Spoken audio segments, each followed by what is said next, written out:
우리 주님 다시 사셨습니다. 할렐루야. 어제 3시쯤 카톡이 자꾸 들어와서 보니까 영국에 있는 목사님들 또 미국에 있는 목사님들이 한국 시간을 모르고 카톡 하고 막 들어와서 제가 무슨 일인가 봤더니만 부활의 이 기쁜 소식을 이렇게 나눈다고, 주님의 이름으로 문안을 드린다고, 그런 내용의 카톡이었습니다. 제가 그래서 바로 일어나서 지금까지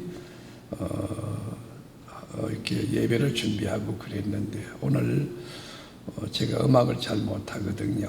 근데 저에게 또 그런 순서도 있다고 그러지, 혹시 성대가 가려지면 어떨까 그런 생각도 있어요. 여러분의 기도가 필요하고요. 우리 예수 다시 사셨습니다. 예수 다시 사셨습니다. 할렐루야. 우리 부활하신 우리 주님, 그분 계신 데까지 뭐 걱정이에요. 우리는 부활의 신앙이 있잖아요. 환난이나 비건이나 죽음이나 적신이나 어떤 것도 하나님의 사랑에서 끊을 수 없는데 우리는 이깁니다. 우리는 승리합니다. 이 새벽에 나온 여러분, 지금부터 천국 가는 그날까지 주님이 안녕으로 지켜주시고 임마누엘 동행하시고 승리케 해주시고 기도 제목에 응답 주시고 능력 주시고, 여러분 당대와 후대가 복되기를 주님의 이름으로 축복합니다. 믿으시는 분들만 할렐루야 해보시고, 자, 하나님께 영광의 박수 돌리겠습니다.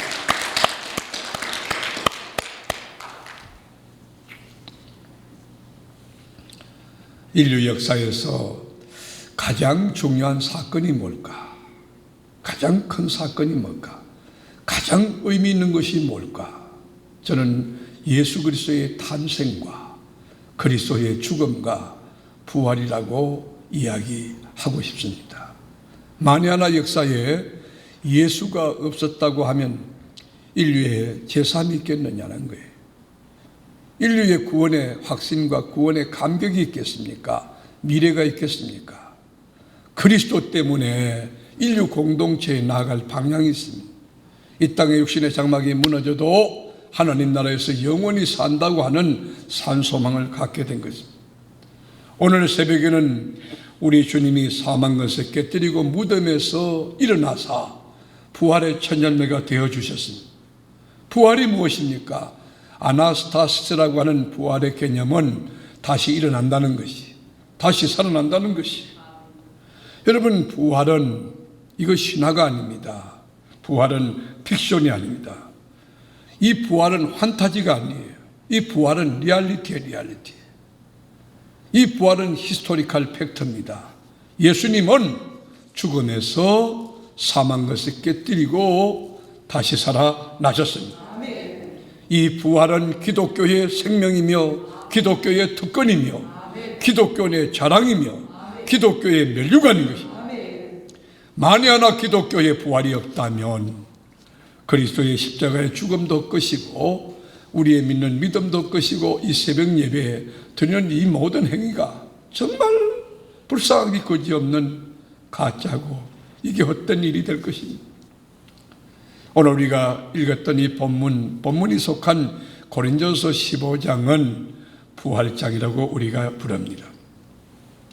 십자가에 달려서 채찍 맞고 모든 것이 끝장났다고 외치고 죽으신 우리 주님은 무덤에서 사흘 만에 다시 살아나셔서 40여일 동안 이 물리적인 역사 공간에 계시면서 여러 장소에서 여러 사람을 만나서 내가 다시 살아났다, 내 옆구리 봐라, 내 손자국을 봐라, 그렇게 주님이 부활하신 증거를 역사에 남기셨습니다.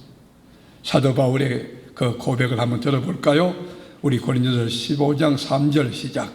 내가 받은 것을 먼저 너에게 전하였노니 이는 성경대로 그리스도께서 우리 죄를 위하여 죽으시고, 저기 보면 뭐요?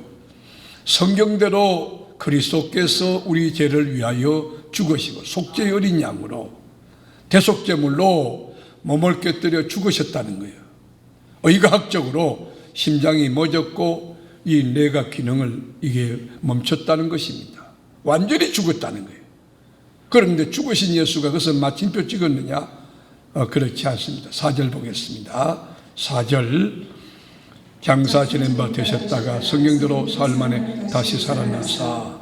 여러분, 장사 지낸 바 되었지만 성경대로, 성경 말씀대로 죽으셨고 성경 말씀대로 다시 살아나사 우리 주님 부활하셨다는 거예요. 그 부활하신 증거를 어떻게 나타내느냐? 5절에 보면 5절에 게바에게 보이시고 후에 10달 제자에게 와.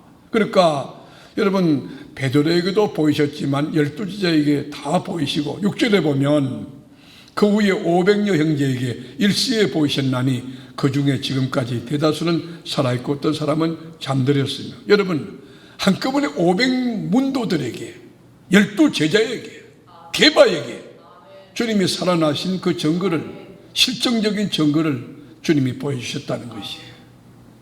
주님의 부활을 목도한 사람이 한두 명이 아니라는 것이죠. 우리가 7절에 보면 그 후에 야고보에게 보이셨으며 그 후에 모든 사도에게 와. 또 8절에 볼까요? 맨 나중에 만삭되지 못하여 난자 같은 내게도 보이셨느니라. 여러분 이것은 아마도 사도행전 9장에 나타난 다메섹 사건을 이야기하는 것 같습니다. 사도 바울이 교회를 핍박하고 그리스도인을 구금하고 기독교를 찬멸할 목적으로 여러분 대제정에 고문받아서 이 나가다가 다메섹에서 빛으로 때리는 주님을 만난 것이, 여러분 시력을 잃어버렸어요. 주여 니시오니까 절규하며 외쳤을 때 나는 네가 핍박하는 예수라. 아, 교회를 건드리면 주님이 아파하는구나. 교인들을 다치게 하면 주님이 싫어하는구나. 그걸 깨달았던 그 만삭되지 못한 바울에게 나타난 부활의 예수 사건을 이야기합니다. 결론이 뭡니까? 예수님은 다시 살아나셨다는 것입니다. 우리 인간은 누구나 다 죽습니다. 죽음은 만인의 공도이며 인류의 공통분부라고 정의할 수 있습니다. 영웅호걸도 죽습니다. 대기업 총수도 죽습니다. 정치가도 죽습니다. 또 교육가도 죽습니다. 종교인도 죽습니다. 이 죽음은 대신할 수가 없습니다. 죽음은 연기도 할 수 없습니다. 죽음 다음에 다시 살아날 수 없습니다. 중국의 초대 국가 주석이었던 모태똥이라고 하는 분도 절대 권력을 가진 군주지만 그가 1970년도 죽어서 아직까지 천안문에 누워 계십니다. 여러분 북한의 김일성 여러분 주석도 1993년 죽고 난 뒤에 금수산 기념궁전에 지금도 허리도 아프겠지만 누워 계시는 거예요. 우리 주님도 죽었어요. 총독 빌라도에 의하여 불법하고 부당한 재판 과정과 절차를 다 겪으신 우리 주님, 갈보리 십자가상에서 몸을 찢고 피 흘려 죽으셨습니다. 아리마대 요셉의 묘실에 장사 지나셨습니다. 그런데 우리 주님이 사흘 만에 이 무덤 건세 깨뜨리고 사망 건세 깨뜨리고 사단과 마귀의 모든 건세를 박살내고 이 부활하셨습니다. 부활의 첫 열매가 우리 주님이 묻습니다. 나는 부활이요 생명이니 나를 믿는 자는 죽어도 살겠고 무릇 살아서 나를 믿는 자는 영원히 죽지 않으니 너희가 이것을 믿느냐? 여러분 부활을 믿습니까? 부활한 예수 믿습니까? 여러분 예수의 부활이 여러분의 부활이 있은 것을 믿습니까?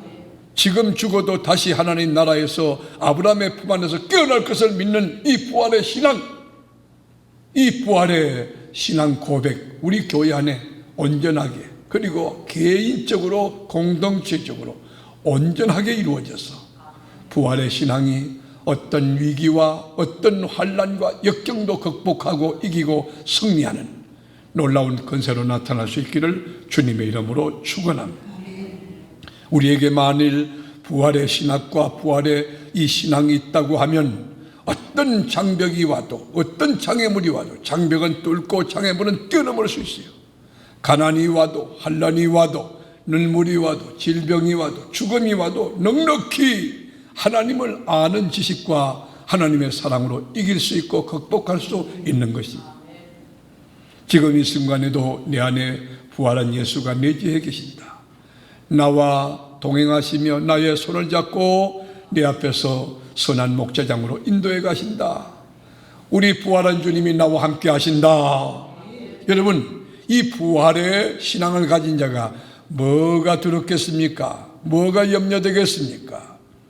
죽음 권세 깨뜨리신 우리 주님께서 나와 함께 하시고 내 길을 인도해 가시고 내 발의 등이요 내 길의 빛이 되시는데 넉넉히 이길 줄로 믿습니다. 죽음도 이길 수 있습니다. 역경도 이길 수 있습니다. 가난도 이길 수 있습니다. 이게 부활의 신앙의 특권이에요. 능력이에요. 실합니다. 영국 잉글랜드 동북부에 위치한 작은 마을이 있었습니다. 이곳에는 석탄을 캐시는 강부들이 있었는데 이분들이 참 신앙을 가진 분이에요. 꽹에 들어가기 전에 두 손을 합장하고 하루의 안녕을 하나님 앞에 구하는 것입니다.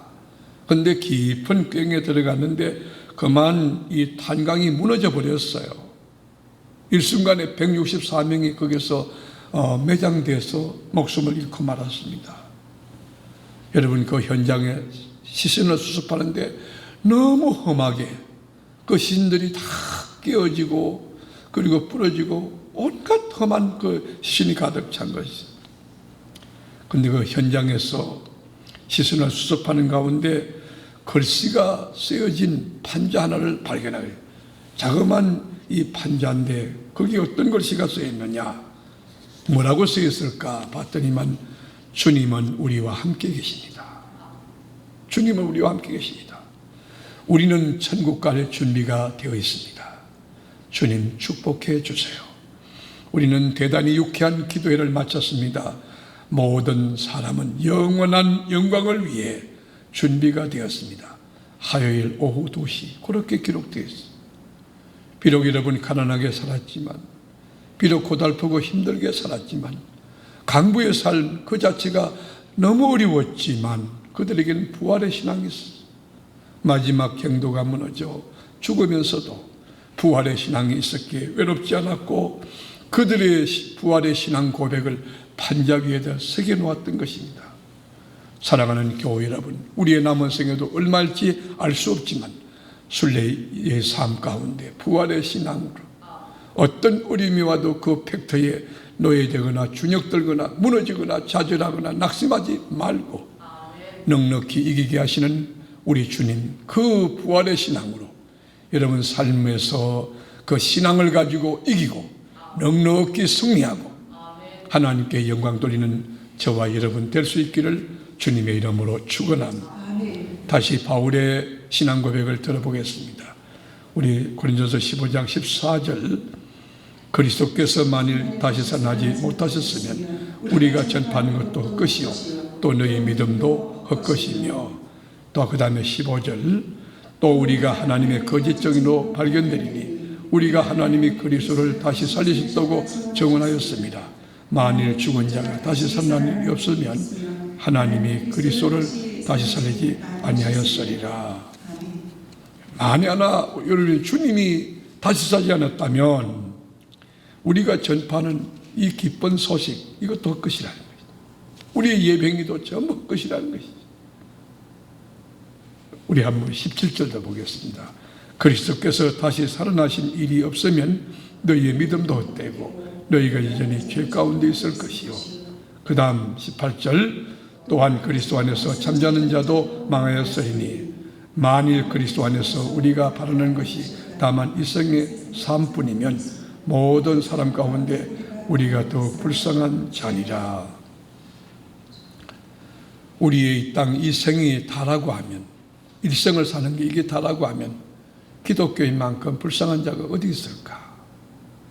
어제도 여러분 예배를 준비하고 늦게까지 우리 교육들이 수고 온갖 헌신을 다 하고 뭐 새벽 3시 뭐 4시 일어나서 이렇게 헌신하는 우리 지혜종들만 봐도 얼마나 불쌍할까, 얼마나 억울할까. 그러나 일생이 아니고 우리는 영생이 있습니다. 영원한 하나님 나라가 있습니다. 모쪼록 재림을 사모하는 부활의 신앙으로 주가 내게 맡겨주신 사명을 부족하지만 신실하게 충성되이 잘 감당하고 이루면서 피 묻은 복음을 모든 장소 모든 사람에게 전거하고 증언하며 남은 순례길 부활의 신앙으로 넉넉히 이기며 순례길을 걸어가는 한 분 한 분 다 되시기를 주님의 이름으로 축원합니다. 아멘. 기도하겠습니다. 주님,